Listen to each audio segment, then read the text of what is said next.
L'enfant semble pleurer pour rien. Il réagit à tout intensément, que ce soit dans la joie ou la colère.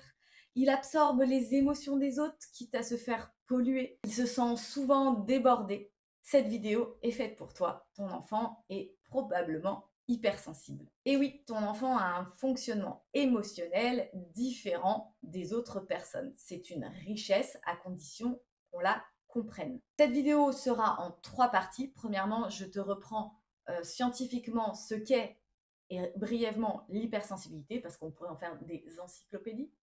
Je t'explique au quotidien ce que vit ton enfant hypersensible. Et enfin, en troisième partie, je te donne 5 attitudes à adopter d'urgence pour aider ton enfant à se sentir le mieux possible. Première partie, c'est quoi l'hypersensibilité? Bien que le dictionnaire définisse encore l'hypersensibilité comme une pathologie dont le symptôme est la sensibilité extrême, l'hypersensibilité n'est pas une maladie. Elle est une façon de fonctionner différente de la majorité de la population. Et encore, j'ai dit la majorité, effectivement, factuellement, c'est ça. Mais j'ai fait des recherches et la majorité des études montrent que 15 à 30%, souvent on est autour de 20, de la population mondiale serait hypersensible. Un chiffre pas si ridicule que ça, au final, il est d'autant plus intéressant de s'intéresser à ce fonctionnement, puisque tu as forcément dans ton entourage des personnes qui sont hypersensibles, que ce soit toi-même, un proche adulte ou un enfant, voire ton enfant. La psychologue Hélène Aron, qui est celle qui a vulgarisé le concept d'hypersensibilité, explique que l'hypersensibilité est un fonctionnement du cerveau qui va traiter différemment l'information sensorielle et émotionnelle. En gros, le cerveau d'un hypersensible analyse plus en profondeur tous les stimuli extérieurs. Des études du cerveau, effectivement, ont montré scientifiquement que le cerveau d'un hypersensible, et certaines parties notamment, réagissent plus fortement à ces stimuli. Alors, c'est quoi ces stimuli? Eh ben, ça va être le bruit, ça va être la lumière, les odeurs, ça va être les tensions extérieures entre les personnes, le contact physique, voire le changement de température. Tu l'auras compris, l'hypersensibilité n'est pas un style qu'une personne se donne, ce n'est pas un caprice, ton enfant ressent tout plus fortement que les autres, c'est tout. L'hypersensibilité au quotidien. Ton enfant vit tout intensément. Il est en surcharge émotionnelle, il est dans une tempête d'émotions. Comment veux-tu qu'il soit zen? Forcément, il va soit se murer dans le repli, soit avoir des crises de larmes, des crises de colère, mais parce que c'est compliqué de gérer toutes ces informations qui viennent à lui. Conséquence également, la fatigue. Ben oui, comment rester joyeux et disponible quand tu as un débordement d'émotions qui t'assaille? Comme tout est ressenti intensément, ces enfants et adultes d'ailleurs sont très sensibles à la critique et aux injustices. Pourquoi? Parce qu'ils ont du mal à mettre de la distance avec les faits, c'est-à-dire qu'ils vont tout prendre personnellement. Ton enfant passe dans le salon pendant que tu es en train de regarder une chaîne d'informations, s'il voit, je sais pas, une injustice ou un meurtre ou une guerre, etc., bah, il va le prendre pour lui. Et tout de suite, il va se mettre dans un état qui peut te paraître injustifié, mais en réalité, c'est tout simplement que son cerveau a traité l'information différemment de toi. Ce sont des enfants également qui sont très durs avec eux-mêmes, qui ont tendance à culpabiliser, à ruminer, à penser en boucle à ce qu'ils ont dit, ce qu'ils ont fait, etc., parce qu'ils ont du mal parfois à le comprendre. Et donc, ces pauvres loulous, il faut vraiment, vraiment, vraiment beaucoup les rassurer et leur apprendre à mettre de la distance avec les informations qui leur arrivent. La dernière partie est donc celle qui va sûrement le plus t'intéresser. Quelles attitudes peux-tu adopter pour aider ton enfant? Je prends 15 secondes de ton temps pour te rappeler que je suis coach professionnel certifié, spécialisé en adolescence, parentalité et scolarité. J'ai l'habitude de suivre énormément d'enfants hypersensibles. Si tu as besoin d'un coaching privé pour toi ou pour ton enfant, tu as mon WhatsApp en description. Tu as également droit à un appel gratuit de 15 minutes si tu as une problématique à traiter en urgence. Déjà, première chose, et ça c'est un conseil de moi personnellement, supprime toutes les chaînes d'information. Si vraiment tu ne peux pas t'en passer, supprime-les quand ton enfant est là. Éteins la radio quand tu écoutes les informations et que ton loulou est derrière dans la voiture ou même devant, parce que ça peut très bien être un ado.